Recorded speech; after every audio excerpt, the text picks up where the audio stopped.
میاں صاحب اس سے پہلے کہ میں اگلی خبروں کی طرف بڑھیں میں ایک بڑی مزیدار خبر آپ کو بتانا چاہتا ہوں۔ آج میری ریسرچ ٹیم نے مجھے ایک کالم دیا اور ایک بڑے اچھے آدمی، میں نام نہیں لیتا، بڑے متقی اور پرہیزگار آدمی ہیں۔ میں یہ عرض کر دوں میاں صاحب کہ وہ جناب انہوں نے کہا ہے کہ پی ایم صاحب نے جو شوگر مافیا پر حملہ کر دیا ہے، انہوں نے کیا یہ کوئی نورا حملہ کر دیا ہے؟ او بھائی ہی himself is part of all that cartel ہیں جی، اور ایک یہ جی ہم حملہ کر دیا ہے۔ محمد مالک صاحب کہتے ہیں ان کے گھر میں بیٹھ کے فیصلہ ہوا، اور پھر رانا شہباز صاحب نے سٹوری دی، کیا سٹوری دی محمد مالک صاحب کے پروگرام میں کہ یار یہ بہت شیڈی ہے۔ اس کے ساتھ جو بعض اور رپورٹیں آئیں، ابھی تو خیر آڈٹ رپورٹ نہیں آئی، وہ بھی آ جائے گی۔ تو بات یہ ہے کہ مجھے سمجھ نہیں آتی یار، یہ ہم کالموں میں ترقی اور کالموں میں لڑائی اور تجزیوں میں لڑائی کرنی ہے، یہ زمین پہ بھی کرنی ہے۔ بہرحال چلیں اس پہ آگے، تو میرے پاس اب ٹائم نہیں ہوگا، ٹائم کا وقت پروگرام کا تھوڑا ہے۔ اس پہ آ جاتے ہیں چین روس سے جو ہے کیا ان کی لڑائی ہے، اور کیا جو نئی کرنسی یہ لانچ کر رہے ہیں۔ ابھی I think it is too early to call, میں نہیں سمجھتا، اٹ میں ٹیک اباؤٹ 1 decade۔ یہ ضرور ہے کہ روبہ زوال ہے امریکہ اور اس کا ڈالر 3% گرا ہے، اور ریزرو کرنسی میں بھی اس کا کم ہوا ہے جو اس کا شیئر ہے، لیکن آئی ڈونٹ تھنک کہ یہ ہاؤس آف کارڈز کی طرح گرے گا۔ اس کی ڈائنگ ککس بھی ہوں گی، لڑے گا بھی، شاید جنگیں بھی لگائے، مگر امیڈیٹلی میں نہیں سمجھتا کہ اس کی، کیونکہ آپ اگر دیکھیں یوان کا جو پرسنٹیج ہے وہ بہت کم ہے۔ یوان کا پرسنٹیج ریزرو کرنسی کے حوالے سے ابھی جو چائنا کی کرنسی ہے اسی طرح، تو I think it might take time, لیکن سلائیڈ ہو رہی ہے، اتنا ہم کہہ سکتے ہیں۔ Do you agree?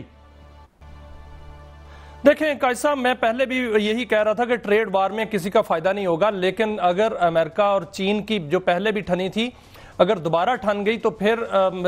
جو نقصان ہے وہ امریکہ کا ہوگا، کیونکہ چین جو ہے وہ کسی بھی صورت جو ہے وہ نہیں جھکے گا۔ چین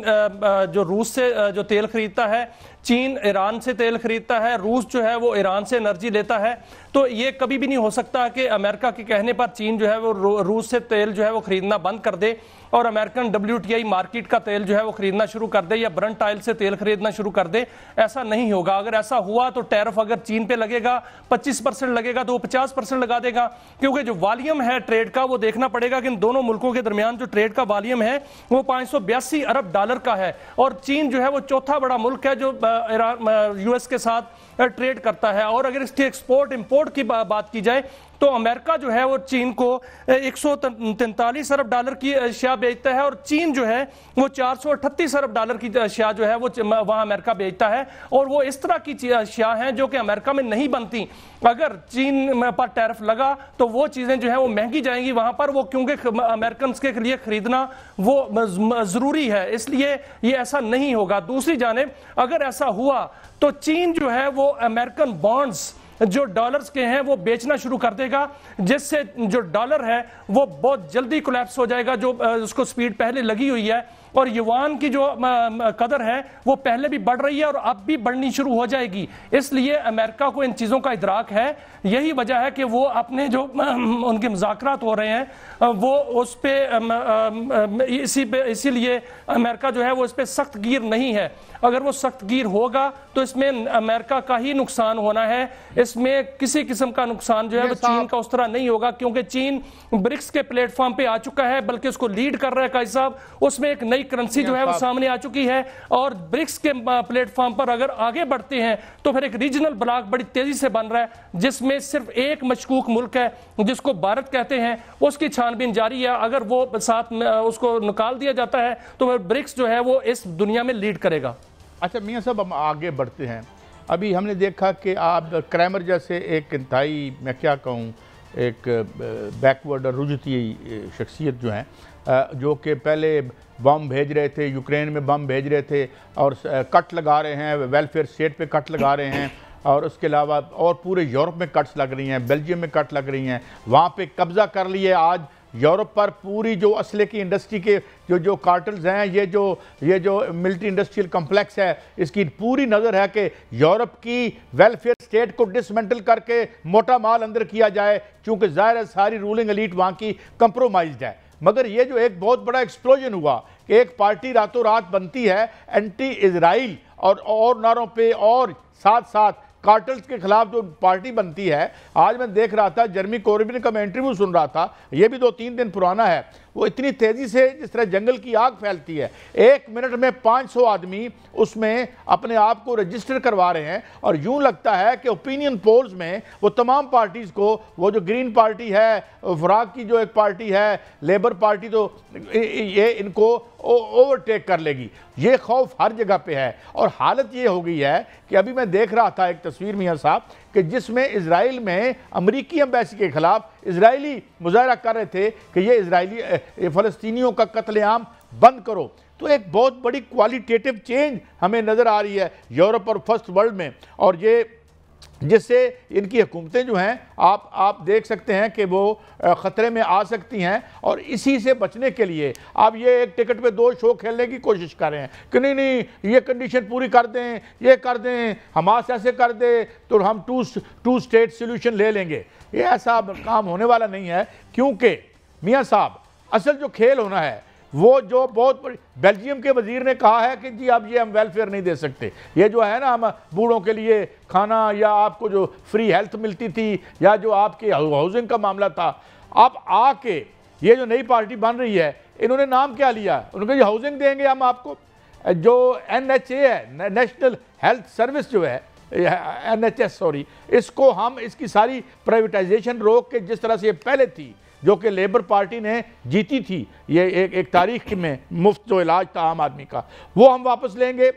ریلوے کو واپس لے کے آئیں گے، ایجوکیشن کو ہم واپس کریں گے۔ اب یہ وہ نعرے ہیں جو بڑے پاپولر ہیں، اور اگر ایسا پریسیڈنٹ برطانیہ جیسے mother of all the democracies جسے کہا جاتا ہے، وہ اگر وہاں پہ یہ پریسیڈنٹ سیٹ ہو جاتا ہے تو I think it will be very explosive, اور it will not stop.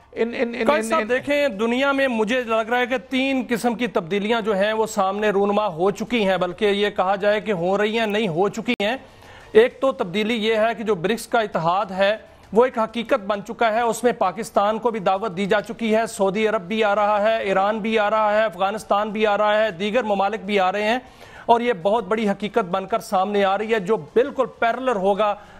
NATO اور دیگر اتحادوں کے۔ یہ ایک تو یہ حقیقت ہے۔ دوسرا حقیقت یہ ہے کہ یورپ جو ہے وہ بدل رہا ہے، اور وہ دیکھیں ایک سے بڑھ کر ایک ملک جو ہے وہ فلسطین کی آزاد ریاست کو تسلیم کرنے کی بات کر رہا ہے۔ آج میرے سامنے جو خبریں ہیں وہ پڑی ہوئی ہیں کہ فرانس، مالٹا، فن لینڈ، برطانیہ، یہ ایک ایک کر کے جو ملک ہیں وہ ان کی تعداد بڑھتی جا رہی ہے، تو فلسطین کی آزاد ریاست کو تسلیم کرنے جا رہے ہیں۔ تیسری جو سب سے بڑی تبدیلی جو ہے وہ میرے سامنے جو نظر آ رہی ہے مجھے، وہ یہ آ رہی ہے کہ جو ابراہیم اکارڈ تھا وہ منصوبہ جو ہے ناکام ہوتا ہوا نظر آ رہا ہے۔ پاکستان نے بالکل کیٹیگوریکلی باقاعدہ طور پر انکار کر دیا ہے کہ ہم آزاد فلسطین ریاست چاہتے ہیں، ہم اسرائیل کو تسلیم نہیں کریں گے۔ دوسرا سعودی عرب نے بھی یہ کہہ دیا ہے کہ جب تک 2 ریاستی حل نہیں نکلتا اور اسرائیل کو آزاد ریاست نہیں بنتی اس وقت تک تعلقات نہیں بن سکتے۔ 2 ریاستی حل سے بھی آگے جائے گا، اور you will see the revolts within Israel۔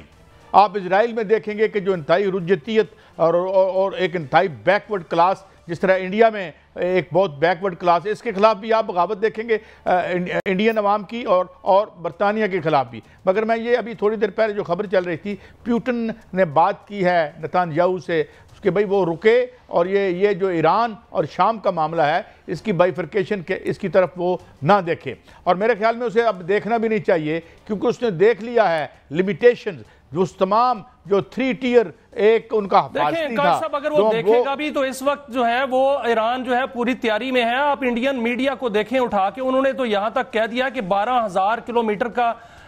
Range والا جو ہے وہ ایران نے ایک میزائل تیار کر لیا ہے، جو تو پھر اسرائیل کے پاس تو نہیں ہے، وہ تو پھر آگے تک جائے گا۔ تو اس لیے جو ممالک جو ہیں وہ ایران کی جانب اس طرح دیکھ رہے ہیں کہ اس پر حملہ کریں گے، وہ 100 بار سوچیں گے،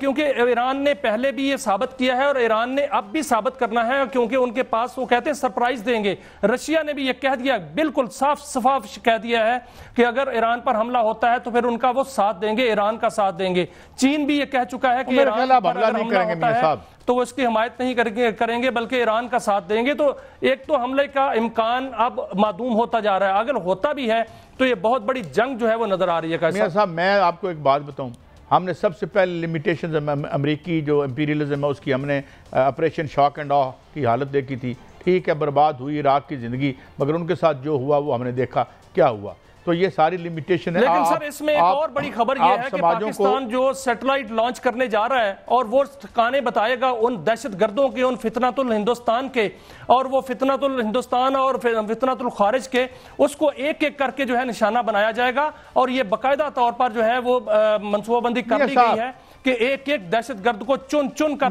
مارا جائے گا، اور بلوچستان میں امن قائم ہوگا، اور جو افغانستان کی جانب سے دار اندازی ہوتی ہے اس کو بھی جو ہے وہ فتنۃ الخوارج ہے نا، فتنۃ الخوارج، اس کو تو ہم دیکھ لیں گے. خطرہ ہمیں فتنۃ الداخل سے ہے، یہ چینی والوں سے، بجلی والوں سے، یہ سارے جو جوا کھیلتے ہیں اس ملک کی معیشت پر، ان کے اوپر بھی ہمیں ایک سیٹلائٹ ڈالنا چاہیے اگر ہم قوموں کی زندگی میں اور سوسائٹی میں سر بلند کر کے جینا چاہتے ہیں.